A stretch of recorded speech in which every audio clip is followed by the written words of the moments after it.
دكتورة أمال كمال، أستاذ تحليل نفسي بجامعة المنوفية وأحد أعضاء الطبيب الكلينيكي بفاضل كلينيك. المفروض النهارده إن شاء الله إن إحنا معانا كتاب جديد للدكتور خليل فاضل، مشاهد من على كرسي الطبيب أو مشاهد من على كرسي الطبيب النفسي. الحقيقة كتابات دكتور خليل فاضل لها خصوصية في كتابتها وفي رؤيتها وفي تناولها. يعني من النادر ربما من القليل ايضا ان احنا نجد في المجتمع المصري اشخاص او متخصصون لديهم هذه العين الفريده في رصد الواقع وتحويله الى اشكال مختلفه من الكتابه، سواء كانت كتابه أكاديمية متخصصة في الطب النفسي أو كانت كتابة أدبية ذات مذاق خاص في الكتابة الأدبية في الرواية أو القصة القصيرة، أو رصد للحالات الكلينيكية اللي ممكن أنها تأتي العيادة النفسية والتعبير عنها بكتابة وبلغة أقرب إلى الأدب ولا تخلو على الإطلاق بل تمتلئ بالمحتوى العلمي الرصين. كتاب الدكتور خليل فاضل من هذا النوع الذي يأخذ القارئ إلى عوالم شتى، فلا تعلم أنت تقرأ لمتخصص في الطب النفسي أم لأديب متمرس في الكتابة الأدبية أم لفيلسوف له وجهة نظر خاصة في رؤيته للعالم أم سياسي يستطيع أن يضيف كل تلك المكونات كي يخرج برؤية اجتماعية ثقافية سياسية للواقع الذي لا ينفصل عنه أبدا. في كل كتابات دكتور خليل فاضل نجد أنه مهموم بالإنسان. الإنسان على اختلاف المكان، على اختلاف جغرافيا المكان، وإن كان الإنسان المصري دائما عيناه لا تخطئ الذهاب إليه في كل كتاباته، دائما مهموم بالواقع المصري، مهموم بالمشكلات النفسية والعقلية ولهذا الإنسان المصري الذي يعد وعيه جماع الكثير من المشكلات والتاريخ الممتلئ بكل الصعوبات والأفراح والأحزان. كل ده نستطيع أن نعثر على جماع ذائب من الوعي بهذا الإنسان المصري في كتابة الدكتور خليل فاضل. في هذا الكتاب أيضا نستطيع أن نرصد حالات متفرقة كلينيكية متفرقة كتب معظمها أثناء تواجده بلندن، ولكنها أعتقد أنها تستطيع أن تتخطى حدود المكان، فكل قارئ يستطيع أن يشعر بتلك الحالة أنها ليس لها جغرافيا مكان، ولكن هناك تاريخ إنسان يحتفظ بخصوصيته أينما. حالات فريدة من الطب النفسي وتناول وعين راصدة أدبية لحالات نفسية، وأيضا لبعض الكتابات زي عطيل مثلا، بعض الكتابات الأدبية الكلاسيكية شكسبير مثل عطيل. ودائما يعني دعني اقول دكتور المتخصصين بتوع علم النفس مش اطباء النفسيين دائما ما يعني يهبطون، يعني نقول يهبطون فعلا الاقربون الى دراسه النفس البشريه وتشريحها، انهم الاقرب الى الاحساس والى الوعي بتوامن تلك النفس.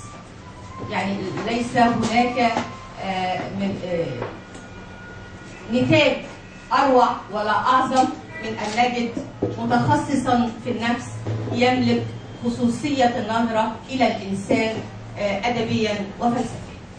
فلا شك أن المتخصصون في النفس استطاعوا أن يقتربوا من الوعي بالكتابة الأدبية وخصوصية الكاتب وخصوصية النص، ولكن أن يكون الذي يكتب ليس أديبا وإنما طبيبا نفسيا، فنجد أن المتعة أكثر عمقا.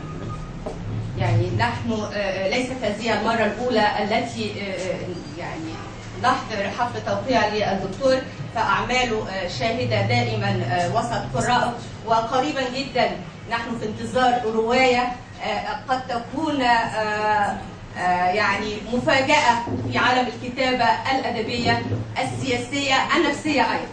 يعني أنا أعتقد أنها سوف تكون مفاجأة بالنسبة لواقع الكتابة الأدبية في مصر، وأيضا للرصد السريع للتغيرات الاجتماعية والسياسية والنفسية أيضا التي حدثت في مصر خلال الفترة القريبة التي عشناها خلال العامين المنصرمين. فأعتقد أن الرواية الخاصة مش هقول اسمها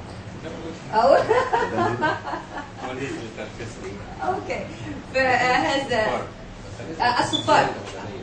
السفارة ومدلولات هذا الاسم. خلي الحكي عن السفارة ومدلولاتها عندما تكون الرواية في متناول أيدينا، ولكن دائما كما أقول نهبط الأطباء النفسيين الذين يملكون تلك القدرة وهم قلة، ومنهم الدكتور خليل فاضل في قدرته على أن ينحت كتابة راقية أدبية ذات خصوصية عالية جدا، وعيناه أيضا لا تخطئ الأبعاد النفسية لشخوصه ومرضاه، فهو يقدم وجبة دسمة وقيمة في عالم الكتابة كبيرة نسعد بها نحن القراء ونتعلم منها الكثير نحن المتخصصون. فيعني يا لسعادتي بهذا اليوم يا دكتور. شكرا جزيلا. بسم الله الرحمن الرحيم. حقيقة يعني كل زيارة في مكتبة ديوان الزمالك بالتحديد بتبقى ليها عرس والواحد بيستقبله ليها فترة، لأن هي مش مسألة ولادة كتاب بس، بتبقى مسألة لقيا مع ناس مهتمين بالقراءة والكتاب.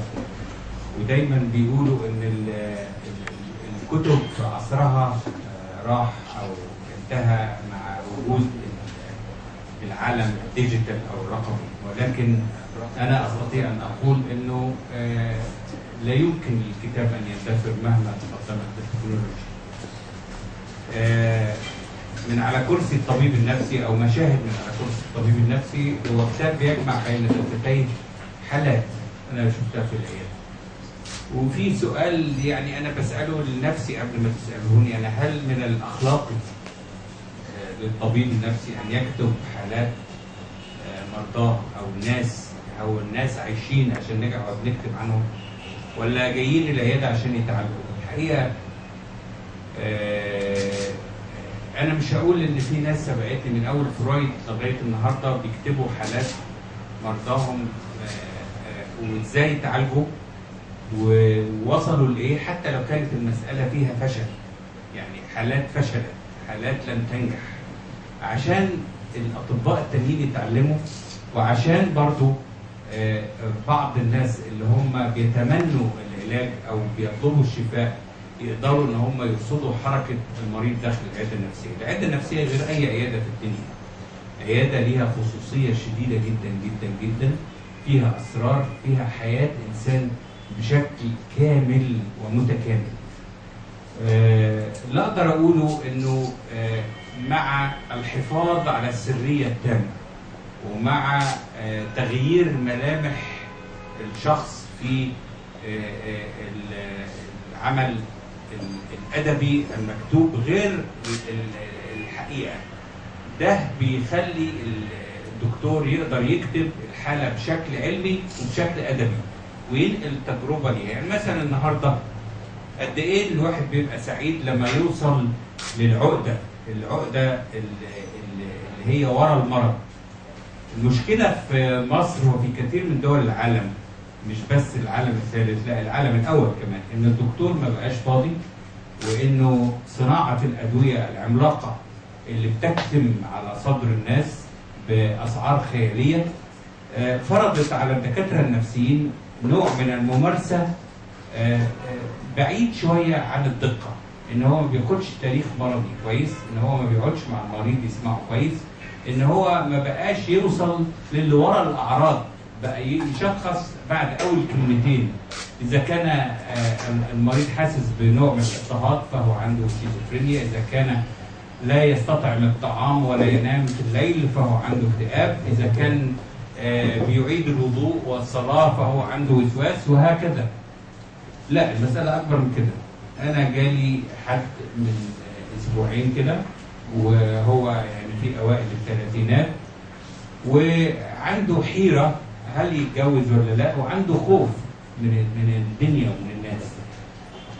ف يعني قلت له اتفضل على الشيزلونج. ومسألة الشيزلونج دي على فكرة بقت ترفه كده شوية، لأن مفيش حد بيقعد على الشيزلونج دلوقتي، بيشوفوه في الأفلام الأمريكاني بس، لكن هي ترابيزة الكشف. في شيزلونج تاني بيتفرد كده، بتقعد تكسع راسك لورا، لكن معظم الناس ما بيكسعوش راسهم لورا، يفضلوا قاعدين متحفزين للدكتور كده ويبصوا له، والدكتور يبص لهم، وتنتهي الجلسة وتخلص. لكن الشيزلونج او ترابيزه الكشف اللي بينام فيها ممدد مع راسه تبقى مرفوعه بزاويه 45، ده بلبسه نظاره سوداء كده عشان ما يبصليش، وبقول له بص للسقف عشان ما اقعدش وراه. هو حسب النظريه الفرويديه ان انا اقعد وراه عشان ما يشوفنيش، ما اتاثرش بيه وما يتاثرش بيه. المهم احيانا ما بدي حقنه صغيره كده فتعمل استرخاء في العضلات، وتسمح للعقل الباطن ان هو يتحدث بلا حركه، لانه احنا الطب النفسي على كرسي الطبيب النفسي انت بني ادم بيكلم بني ادم، فاذا انكشف البني ادم قدام البني ادم وتعرى فيها حرج برضه مهما كان. فالحقيقه فضلت وراه عشان اعرف ايه سر الحيره دي في ان هو يتزوج، ايه سر الارتباك اللي بادي عليه. وعلى فكره برضه مش شائع قوي انه المريض يروح لدكتور ويقول له انا مرتبك او انا منزعج او انا متضايق او انا مش عارف انا متضايق ليه، او انا مكتئب وفي نفس الوقت مش فاهم. ففضلت وراه. يعني في طريقه اسمها الاستدعاء الحر او الاستدعاء الطليق او الفري اسوسيشن، ان انت بتقول له اسرح بخيالك، وقف عند محطات او ما تقفش عند محطات، وقول اللي يجي على بالك. الناس ساعات بتختار اكتر، يعني ايه اللي هيجي على باله يعني. ف قال لي ازاي ان اخوه الكبير بعد وفاه باباه توحش وبقى يزعق لمامته ويحاول يضربها، وان امه كانت بتاخده وتقعد في الاوضه